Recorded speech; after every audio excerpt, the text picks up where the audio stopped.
You think? I mean, you sit in on the briefings. Can we not trust what General Kane is telling us about the military devastation we have wrought on these terrorists? We've got the best men and women serving us and the best generals and best intel day to day, those who work, these are career who do an incredible job. I think part of the frustration I think that you're getting at as a member of Congress and someone who sits on the Intelligence Committee, I will tell you, we have not been getting the briefings that we should be getting. Mm-hmm. They have not briefed they haven't come and testified before any of the committees about the conflict.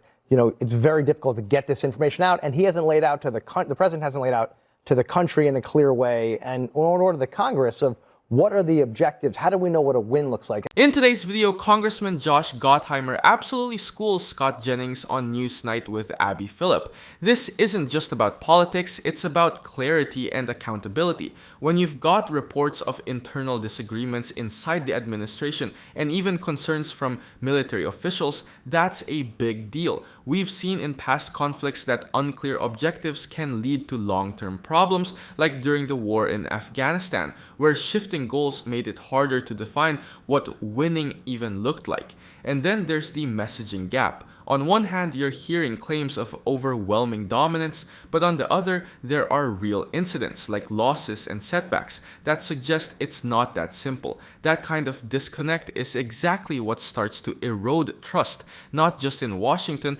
but with the public too. But before we dive into today's video, make sure to subscribe if you want to see more videos like this one.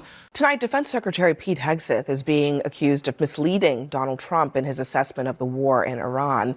In a new report from the Washington Post, Hegseth has served as a top cheerleader for the war effort, often boasting of American military might. But after Iran shot down that F-15 and an A-10 fighter jet over the weekend, his repeated claims of American invulnerability in Iranian airspace are facing new scrutiny.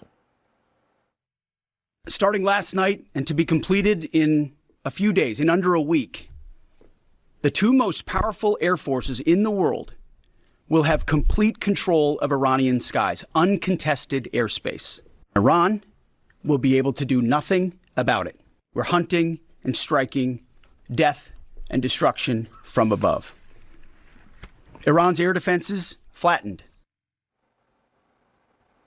Cara Palmieri is with us at the table, and effectively there's a difference between the types of air dominance that we have. I mean, the planes are able to fly largely over the airspace at certain altitudes, but as was demonstrated on Friday, at lower altitudes, pretty more basic weapons can down a plane, which is what happened. I should read, this is the Pentagon spokesperson, Sean Parnell. He says that scrutiny of Hegseth's public messaging is lies and propaganda. He says Hegseth has provided the commander-in-chief with decisive military options to achieve our clear scoped objectives. He says the Washington Post is pushing a fake news story. Not surprising, but what do you make of Hegseth's public and private performance? I think he is completely off message every time he's speaking. I mean, anyone can tell that Iran still has the ability to shoot down our weapons. They're able to shoot down our fighter pilots. I mean, this is not a country that has been obliterated, like the president said this summer. We can't really trust anything he says, and I think really can't trust anything the president says either. And that's why so many people, their faith in the administration, it's completely lost, including among the president's, closest allies, like you've seen in the podcast sphere, and really across his base now. People just don't know who to believe anymore. And when you can't trust anyone, I mean, you turn to conspiracy. Do you trust General Kane? He says we've destroyed like 13,000 military targets. You think that's a lie? I'm not sure, because the chairman of the Joint Chiefs of Staff, General Kane. We have gotten so much disinformation. This is a career military officer, a man of high honor and high. The idea of complete air dominance sounds clean and simple, but in reality it almost never is. Even in conflicts where the US had overwhelming air superiority, like the Iraq War, there were still vulnerabilities. Low-cost systems like surface-to-air missiles and even older anti-air defenses have repeatedly proven they can take down advanced aircraft under the right conditions. And that's exactly the point here. War isn't just about who has the better technology on paper. Iran has spent years building what's called an asymmetric defense strategy, meaning instead of matching the US, plane for plane, they focus on cheaper, harder to detect systems like mobile missile launchers, drones, and layered air defenses. That's why even a single downed jet can completely change the narrative. There's also a credibility issue that goes beyond just one official. When messaging from leadership doesn't line up with what's actually happening on the ground, it creates confusion, not just for the public, but even for allies. We've seen this before in past conflicts where early claims of success didn't match long-term realities, and that gap is what erodes trust over time. And then there's the psychological side of it. Overstating dominance can actually backfire, because when something goes wrong, and it always does in war, it hits harder. It makes people question everything else they've been told, even if some of it is true. At the end of the day, this isn't just about one incident or one report. It's about whether the narrative being presented matches reality. Because if it doesn't, people start tuning it out completely. You think? I mean, you sit in on the briefings. Can we not trust what General Kane is telling us about the military devastation we have wrought on these terrorists? We've got the best men and women serving us and the best generals and best intel day to day, those who work, these are career, who do an incredible job.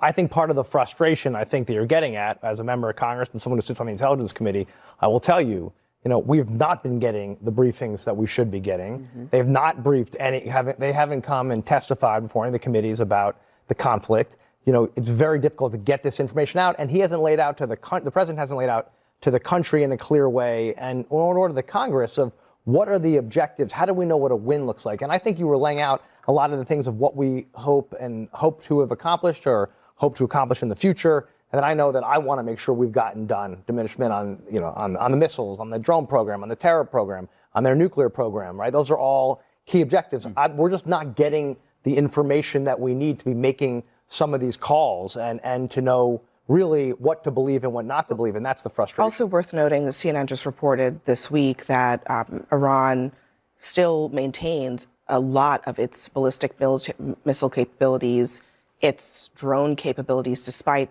all of that devastation of those 13,000 targets. And then the New York Times had a deep piece today about, based on Maggie Haberman and John Swan's book, about how Trump got into this war, based on a briefing from Benjamin Netanyahu that made it sound like this would be easy. Again, at what point do we say that the people who are in leadership are the problem? We're not questioning the integrity of the career military folks, Scott. That's a red herring that you like to throw out anytime we criticize the people who They're are giving at us the the subject. information. They're giving us the details. We're talking about at 8 o'clock in the morning. General Kane will stand there next to Hegseth and give us information. You either believe General Kane or you don't. Well, General Kane, what he's been saying is not what's in question. It's about what Hegseth is saying. Well, they look pretty lockstep when they stand there together. Not all the time. They haven't been in That's right. lockstep. And there was also the reporting about how he wasn't completely in agreement before we went into this war, and then all of a sudden that got real quiet again because there's only but so far they can go when you're a general, or Pete Hegseth will fire you. But then again, General Kane's not black or a woman, so I guess his job is safe. So the problem here is also that the men and women who are the best in the world in our military, we should apologize to them for having to serve under such incompetent leadership. I mean, the fact that we've got someone who is a morning show host, unserious, cosplaying G.I. Joe, wannabe frat boy. Won the popular vote, won the electoral college. I'm talking about Pete Hegseth. I'm not talking about the draft dodgers. Who's the commander-in-chief? I'm not talking about the draft dodgers. Who's the commander-in-chief? People who are suckers and losers for serving. I'm not talking about Donald Trump. Let's follow along. I'm talking about Hegseth, who was credibly accused of sexual assault, who was credibly accused of running a veterans organization to the ground, and who's never run anything as large as the Pentagon. One thing people forget is that Congress isn't just there to react, it's there to know. Under the War Powers Resolution, the executive branch is actually required to keep lawmakers informed during military engagements. So when you're hearing that briefings are limited or unclear, that's not just political frustration, that's a breakdown in the system that's meant to prevent exactly this kind of confusion. And then there's the gap between reported success and actual capability. Even if thousands of targets were hit, that doesn't automatically mean the threat is gone.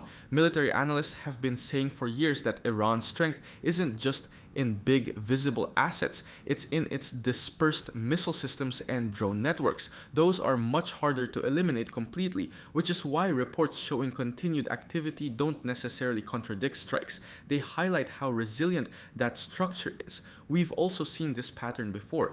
In the Iraq War, early messaging emphasized rapid success and control, but the long-term situation turned out to be far more complicated. That's why clarity upfront matters, because once expectations are set, it's a lot harder to walk them back later. And maybe the most important distinction here is between the military and the leadership.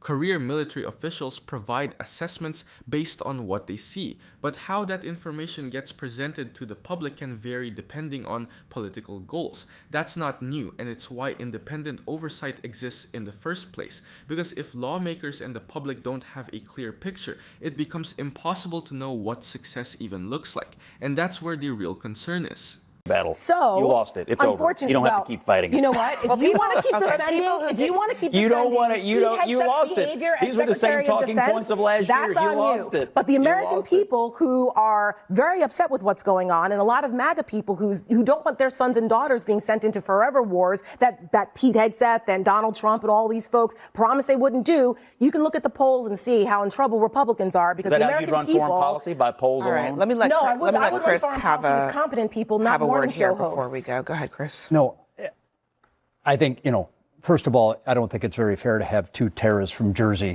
sitting next to me. So Nothing better for America. That's right. Thank you, double the terror. But that's right. Jersey girl power. Put that aside. Again, I just think that we get into so many of these. I get it. Hegseth said we have absolute air superiority. Nobody will ever be shot down. That's just ridiculous. I mean, there are shoulder-held surface air missiles. I think this was an SA-7 that was Russian-made.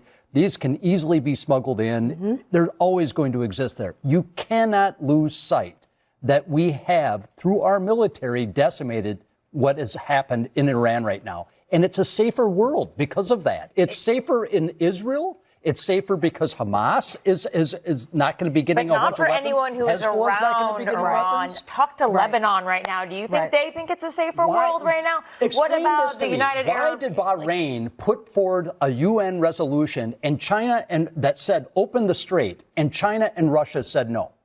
Why? The Why rest do you think of the that world is going to have to now pay Iran to get their oil. It is not a safer world now. You think it was Iran free? is Did you think it was richer free now. before? Iran is richer Were they now. just giving it away And for so free? is Putin.